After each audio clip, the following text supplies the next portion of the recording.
Bonjour à tous, bienvenue sur le plateau de la FEP TV ici à Saint-Malo pour le Forum économique breton. Avec moi, Hugues Mély, PDG de Niji. Bonjour. Bonjour.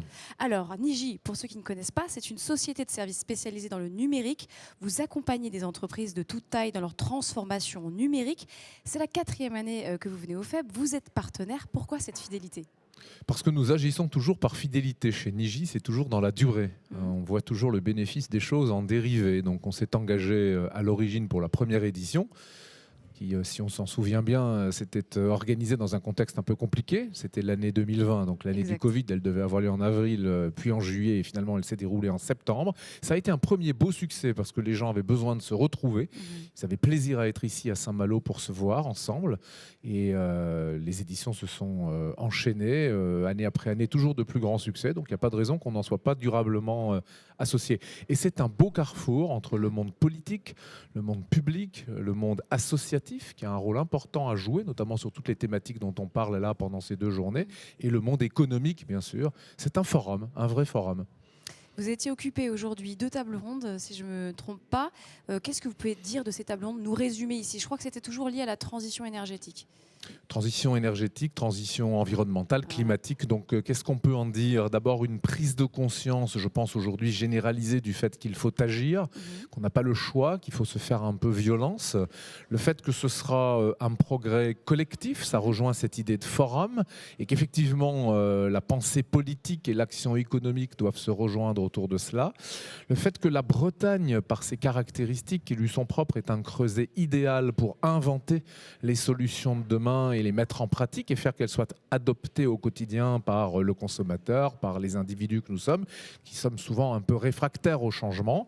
Et puis le fait que le numérique, et là je vais prêcher un peu pour ma paroisse, est un socle totalement incontournable pour opérer toutes ces transitions écologiques, énergétiques, environnementales et même sociales d'ailleurs qui vont avec. Donc très bonne orientation de tout cela, si je puis dire, et probablement exemplarité de la Bretagne à l'avenir dans ce domaine, comme ça a souvent été le cas dans d'autres. Il y a aussi un sujet important que vous vouliez soulever, c'est celui des plateformes digitales et d'éco-conception. Alors expliquez-nous.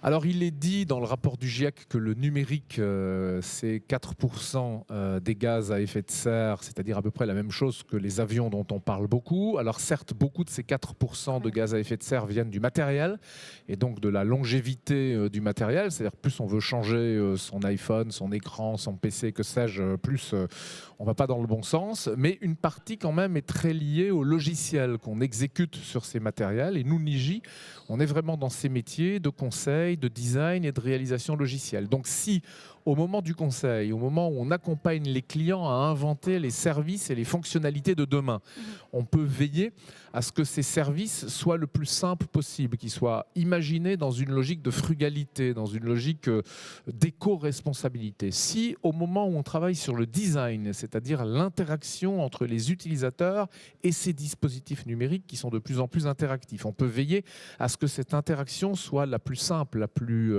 économe également, la plus frugale. Désolé d'utiliser 2 fois ce mot.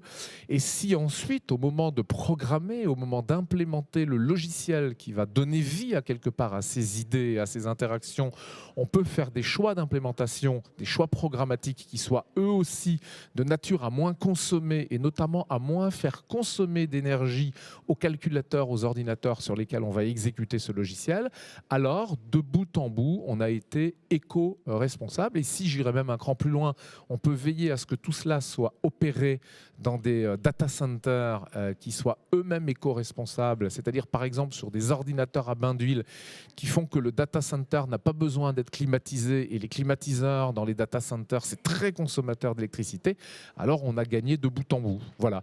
Alors encore faut-il emporter l'adhésion de nos clients qui apprécient parfois des dispositifs beaucoup plus riches, beaucoup plus abondants, avec des contenus multimédia, des vidéos, des audios, des couleurs, une dynamique de mise en mouvement très forte. Mais on a de plus en plus d'acteurs qui, dans ce souci d'engagement dans cette éco-responsabilité, acceptent l'idée d'avoir des sites plus sobres. Vous avez chez Niji des racines bretonnes bien ancrées, 60% de vos effectifs présents dans l'Ouest, dans cette région. Ça va de pair aussi avec une politique RSE qui est forte. Quels sont vos engagements sur cette thématique ? Nos engagements sont organisés comme dans beaucoup de stratégies RSE autour de 5 grands piliers, hein, qui sont un pilier social, un pilier de gouvernance, un pilier économique, un pilier d'engagement territorial justement et un pilier économique bien sûr. Et donc on a défini une feuille de route autour de ces 5 piliers avec probablement une bonne centaine de thématiques de progrès et partager avec l'ensemble de nos équipes tout un plan d'action pour faire que dans le temps, parce que je le dis souvent, c'est une collection de petites actions qui parfois à l'unité peuvent paraître un petit peu désuètes, mais qui, parce qu'elles sont bien cadencées, bien enchaînées, qu'on les mène dans la durée, qu'on en mesure l'efficacité, qu'on est capable de temps en temps d'en jeter certaines parce qu'elles ne servent plus à rien, d'en renforcer d'autres parce qu'elles sont plus efficaces, font qu'au global, on contribue à une responsabilité sociale de l'entreprise plus forte. Donc je pourrais vous donner quelques exemples précis si vous voulez, mais voilà, en gros, c'est un travail dans la durée qui est orchestré, animé par un membre du comité de direction qui engage bien évidemment tout le comité de direction de l'entreprise parce que le poisson pourrit par la tête, disons ce qu'on dit parfois. Et donc voilà, si la tête est saine et engagée, en général, ça suit derrière. Et tous les acteurs sont embarqués dans l'entreprise dans cette voie. Et voilà, une politique RSE assez classique, mais suivie des faits, concrète, sur le terrain, dans la durée. Assez classique, mais dense. Merci Hugues Mély. Merci beaucoup. On vous dit à l'année prochaine, je pense, non? Sans aucun problème.